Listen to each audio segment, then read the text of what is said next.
Okay, this is the VK1HF Mark 1 power box for a remote station.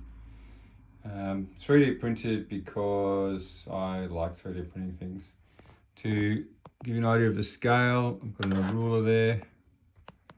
So 7.5 long by 6.5 wide. It's not small, it's not huge. I could have made things tighter in there, but I wanted some space so it's sort of ventilated. So, yeah. So that's that. So this is the, I'm trying to coordinate my hands here. That's where we send power in. So this box is made for a situation where we don't have any mains power, 110 or 240 volts. So we've only got the whole station runs off 12 volts. So this 12 volts goes into it here via this little Dean's plug. This connection coming out is for a little Ethernet hub, which takes 5 volts, and that sits on top of it there. So you may or may not need that. And these connections here go off to the flex radio. That's my little RCA plugs. The red one is power, and the green one is PTT, if I recall. And then Ethernet there. So I will show you what's inside the box now. I'm going to take the lid off from here. Yes, I can. So that's inside it. I've got a fuse on it. It's hard to coordinate my fingers for the camera. I've got a fuse on it. This is a switch mode power supply that converts 12 volts into 5 volts. It's a 12 volts in, of course. So basically 5 volts coming out to power that little Ethernet switch on the outside. Many environments will not need the Ethernet switch. So you probably won't have that. That's why I've made it sort of modular so I can unplug it. So 5 volts out into this this is just a little splitter thing I've made here. Splits it into two. You can see it goes into that one there. What can I use which is better than my finger? So I'll use this thing here. So that one there, that's the power for the actual Raspberry Pi. It goes round and back over to here. I'll show you in a minute where it goes back over here. So that little splitter is just because I have a need to take power out as well, but many people wouldn't need that. So you just have the Raspberry Pi powered directly from there. The Raspberry Pi's got one Ethernet interface. I need two Ethernet interfaces. So I'm using the onboard Ethernet interface, plus I'm using a USB to Ethernet adapter. The Starlink connection, or whatever you're using for internet, actually goes into here. Way better to use wired connections where possible than wireless, especially for remote sites. So this one here goes to your radio, your flex radio, or to a Ethernet hub or switch if that's what you want to do. And then this one here is for your upstream connection via your Starlink or whatever you're using. That's a Raspberry Pi 3B Plus. You can't see it because it's underneath that relay board. And then the relay board on the top is what's known as a HAT, hardware attached on top.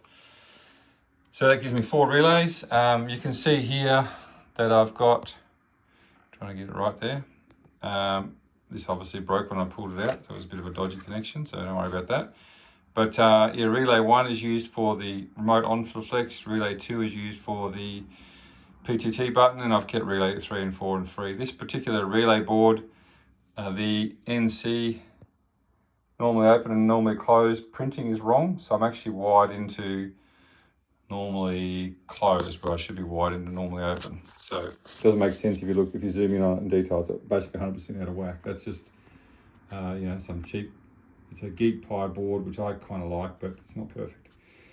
So on top of that, also we've got that's actually a microphone, just a little USB microphone. See there? The reason I've got that is this is remote, of course, and I had a situation once where I went down there, and this fan had got dust into it, and it was like making this weird noise. And I thought that's not good. If that thing gives out, it'll get quite hot. Let me turn this thing around.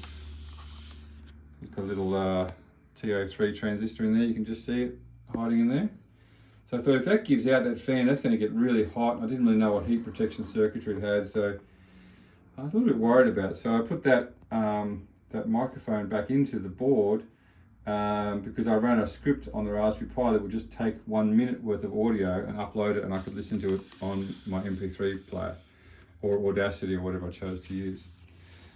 So that's that. So now in addition, what we've got also is this little sensor board down here. Let me have a look. How do we get that light in there the best? Just see it down there. So that's a BME, I think BME 680, I think is what it is. 680 or 630, I can never remember. Actually, it says it there. 680. So it's a little sensor board. That tells you the temperature, the humidity, and the gas.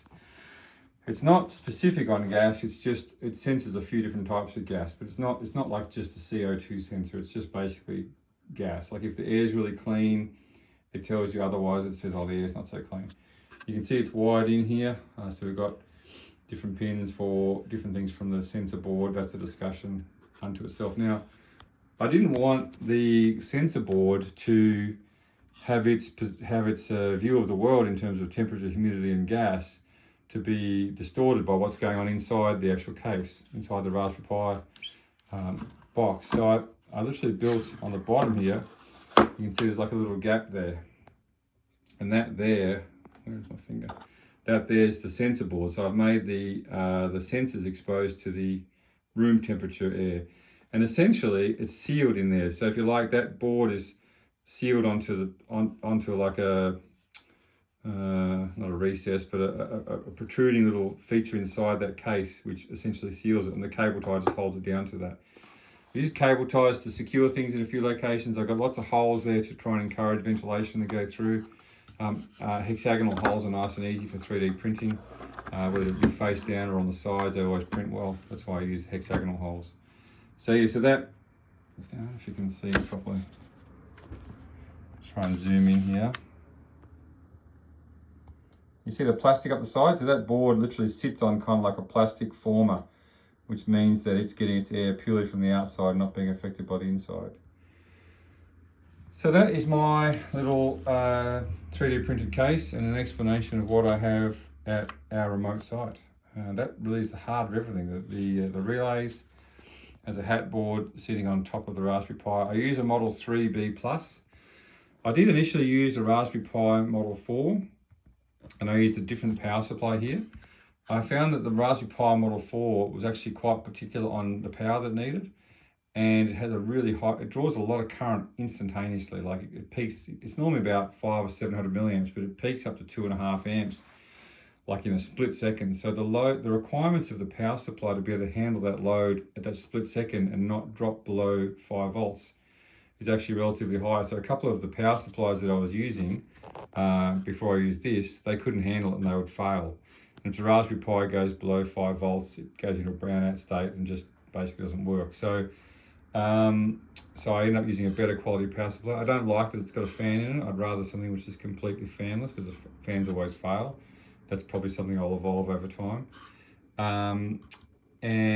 But this has got a Raspberry Pi 3B under there, because the 3B, upon research, the 3B is one of the most popular Raspberry Pis to use for a more industrial kind of application. You don't need the horsepower of a Raspberry Pi 4 or 5, or any of the features of 4 or 5. A 3B is well and truly enough. So that's what I use. It's actually a 3B+, and they're probably a bit cheaper as well.